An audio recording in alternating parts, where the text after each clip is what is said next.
Hi guys, it's Irene. Welcome back to my channel. If you haven't watched my last video on F, G, and 3 new pieces, go check that out. Today we're going to take a closer look at some different aspects that you'll see in written music that you've already seen or that you'll see eventually.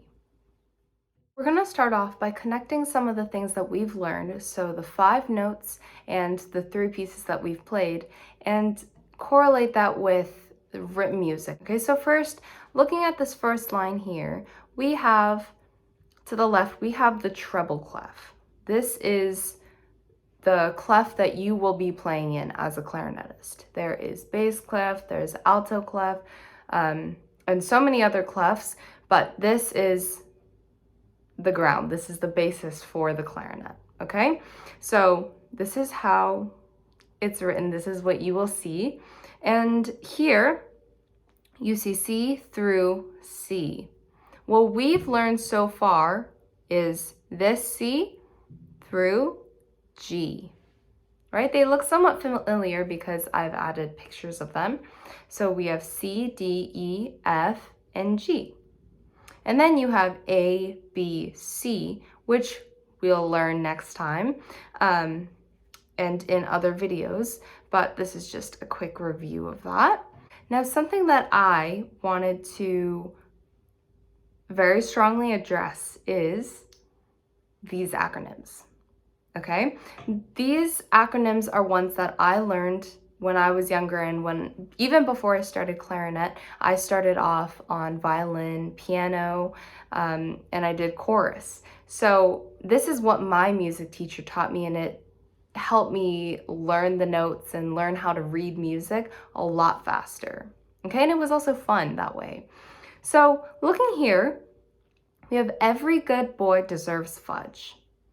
These 5 acronyms work for the line notes. The reason they're called the line notes is because the E, the G, B, D, and F all line up on the lines, as you see here, all right? And so a good way to remember it is every for E, good for G, B for boy, deserves for D, and F for fudge for F, as you see here. And the opposite of that, we have space notes. The reason they're called space notes is because they end up right in the spaces between the lines. And these, they don't have a specific acronym, but when you put all of them together, they spell face. Okay, so you have every good boy deserves fudge and face. So we're gonna do some practice with this, okay? So I'm gonna draw out some notes. I'm gonna write out some notes, and you are going to guess them. You aren't gonna guess them, you are gonna know what they are, because above I left the every good boy deserves fudge and the face, so you can refer back to that, but you'll see that as you do more and more practice, it'll just come a lot faster to you. Let's just try it out. The first note is this. Did you get it? Okay, next note. Too easy, I know. Next note. How is that? A, right? And then this one. E, good job. Okay, next 4 notes. We're gonna have F, very good. Okay, and then we're gonna have E, good job. And we'll have C, all in the spaces. But this one, we have G. Okay, now you're just gonna keep practicing this. As you see more music, you'll notice these things and you'll be like, wait, that's a space note. Wait, that's a line note. And you'll just refer back to this at the beginning, but then it'll come quicker and easier. That's my goal.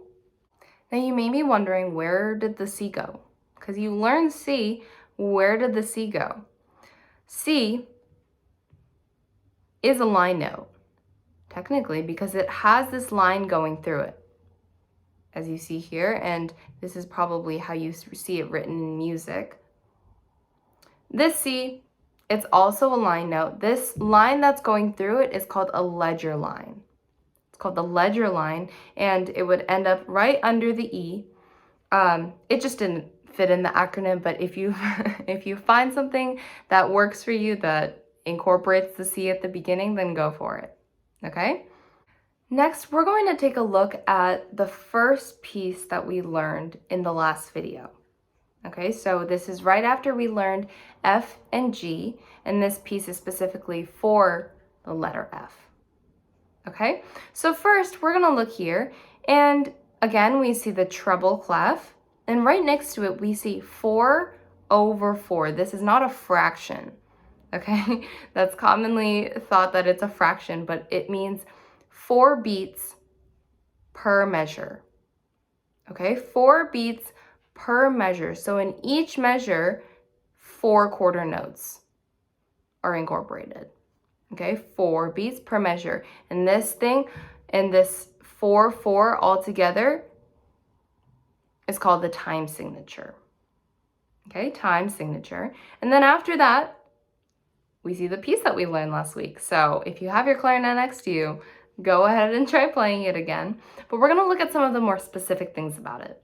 So this first note, you already know, is F. But if you think back to the acronyms that we talked about just a couple minutes ago, this lands right in the space note, and it's the first space, so it's F. Okay, and the note right next to it is E. It's the first line note, meaning every, E. And both of these are half notes, right? And then the next measure, which is divided, you know that this is the next measure because you have this line right here. This line here is the bar line. So it separates the first measure and the second measure. The second measure here, we have F, E, F. Quarter note, half note. And then right above that, you'll see this comma looking thing. This is called the breath mark. The reason there is a breath mark is because they're just saying, oh, you can take a breath here. You don't want to take a breath too often because what happens is it breaks up the phrase. So if you're singing a song, let's say, for example, hot cross buns, okay? It should be hot cross buns, not hot cross buns, hot cross buns. Do you get the idea? It like chops it up. It's still the same song, but it has a completely different feeling to it. So similarly, composers and people who come up with the books and come up with the music put in these breath marks that make sense, okay? So that's what that is, and then we continue to look at the music, and here we have E, E, D, and E, 4 quarter notes, right?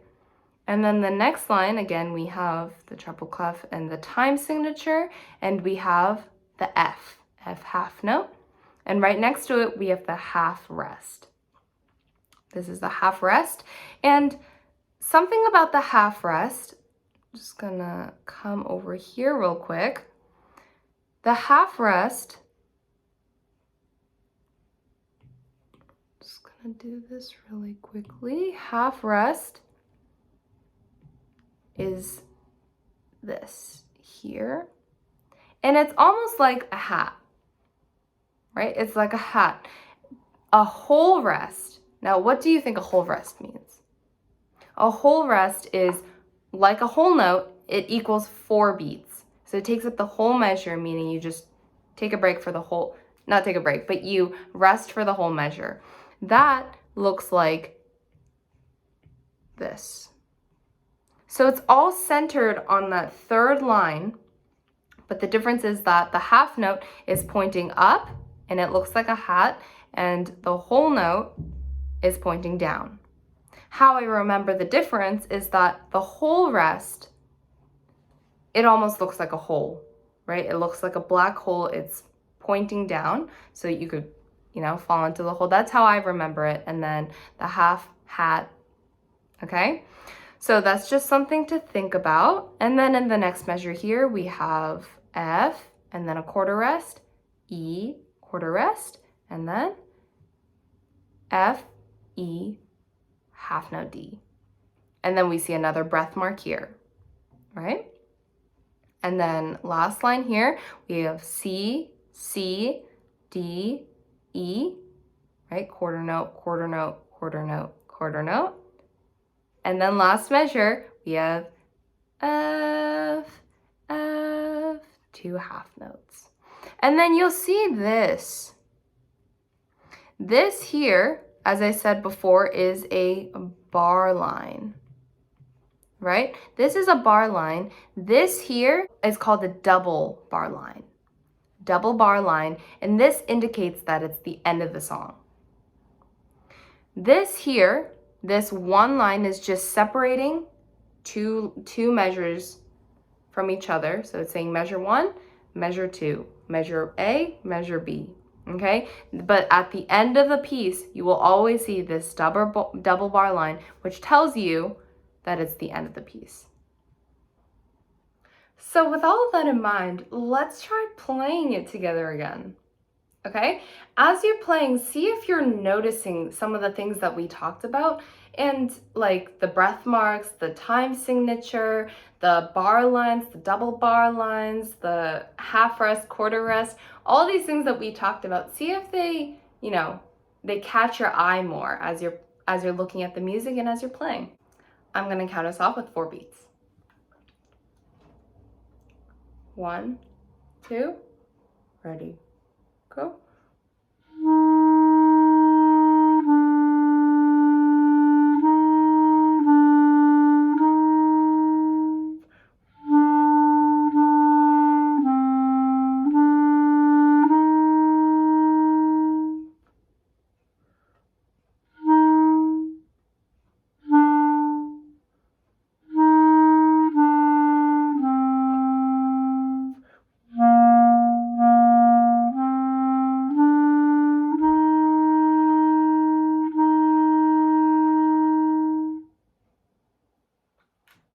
In the next video, we'll be learning more notes, of course, and playing more music together. I hope you guys enjoyed this video. If you did, please give this video a big thumbs up, subscribe, and I'll see you next time.